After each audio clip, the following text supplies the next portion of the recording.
Topic is Streetworks and AIDS and HIV. Of course, we have Ms. Spearman, Ms. Anderson, and Mr. Harleston, all organization members from Streetworks, an organization that is headed by Mr. Ron Crowder. Of course, Mr. Harleston, I think you were giving us, when we ended this first segment, some information in reference to coming to Nashville and some of your activities as an outreach coordinator in a real sense. Let's have you to talk about HIV and AIDS and the way you see it in terms of some numbers and how it has impacted other folks and et cetera. Okay, in terms of numbers, let's say Washington, D.C., for instance, 1 in 20 infected with HIV, and in terms of black men, 1 in 7. Here in the Nashville area, it's 1 in 30 for black men and 1 in 160 for black women. And those rates are increasing, especially among crack-addicted black women and the older population, because the older population seem, you know, that they're past that stage. And no one's past the stage of becoming infected with HIV. I think there's 40,000 newly infected HIV cases in the United States per year.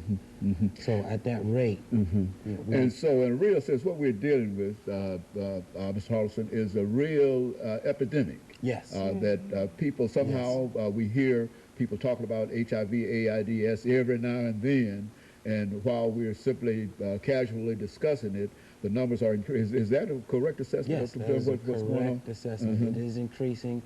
That is one reason why we do the outreach, because people really, they have to be educated. You know, they have to be educated. The stigma has to be broken down, the stigma that is attached to HIV. They have to be educated and taught prevention techniques. Those barriers toward prevention have to be broken down so that, you know, these people would readily practice safe sex practices. That is probably the main reason, because there's no cure for it right now, as we all know. So our best hope for it is either prevent the spread or prevent newly infections. And the way to do that is through education, scientifically based education, because it's a known fact. You know, Ms. Anderson, when you talk about being an individual that's interested in clients, you're talking about dealing specifically with individuals that have either been impacted by HIV or by full-blown AIDS, and et cetera. What are some of the characteristics that you can tell our audience this morning in terms of who these individuals are, and not necessarily how we identify them, but how do they live in that kind of situation, as much as you care to give us this morning? Okay, well, the majority, like Mr. Huddleston was saying, is people that are addicted. They tend to not seek the help, you know, regular doctor visits, medication, so the disease progresses. So my goal is to make sure that they get their basic needs and be able to get around, to get to their appointments. You know, some want to go back to school, so we make sure that they get back and forth there. You know, provide them with food until they can get on their feet, because our goal is to get all of our clients to self-sufficiency so they can support themselves. So right now, we're just trying to help them along the way. Now, in dealing with these clients, do you find that this to be a very, very expensive disease individually among each individual person? It costs a lot to deal with this particular individual with this particular disease. How do you find that to be? Is it expensive to deal with it? Is the medication expensive? I think it depends on the medication. It depends on the medication. Because I'm not on medications, so I really can't say on that part. But just hearing the different clients speak of it, some could be very expensive, and a lot of the clients depend on TennCare in order to get it paid for. But if they don't have any insurance, then they don't get any help. You know, so we try to help them, you know, give them the push, hook them up with other agencies that might can assist them in that area. And so what you're saying here is that you have to have a broad range of agencies outside of Streetworks and et cetera, simply to help coordinate and getting persons over here who might need food, somebody over here who might need housing, somebody over here who might, and so you need almost every aspect of any kind of public situation that the government's involved in. That's correct. And of course, now, I think, Ms. Spearman, we've all talked time and time again about trials and how to be able to one day find some kind of vaccine for this. How do we stand in reference to that?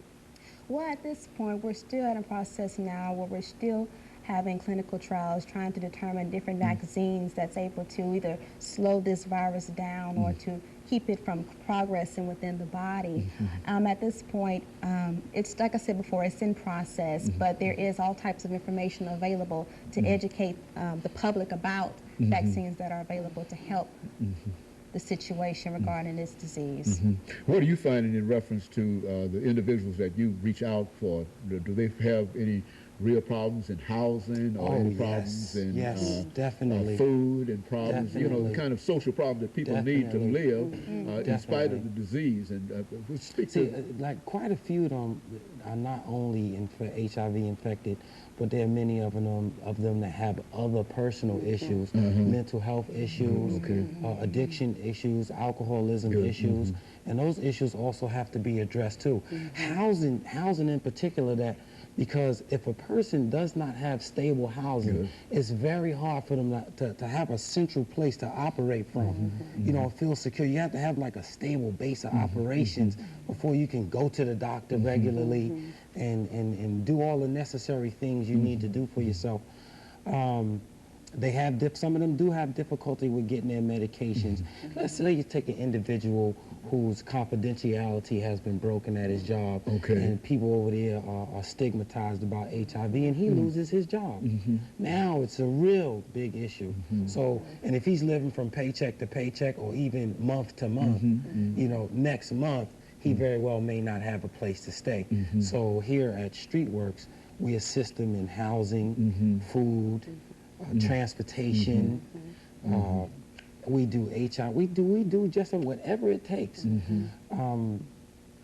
With the education and the prevention, we even, if it's necessary, if an individual wants us to come to their home, we will get in the car and come to their home, whatever it actually takes for that person to get the necessary services they need in order for them to live a healthy life. Okay, very good. And of course, when we come back during this final segment, Ms. Harleston, we'll have the three of you to talk about what you consider to be some of the efforts that can be made. See, you're working with this problem, and by now you ought to have some ideas as to what the community can do in order to assist you, and et cetera. And so we'll be back with our audience following this very, very short commercial break.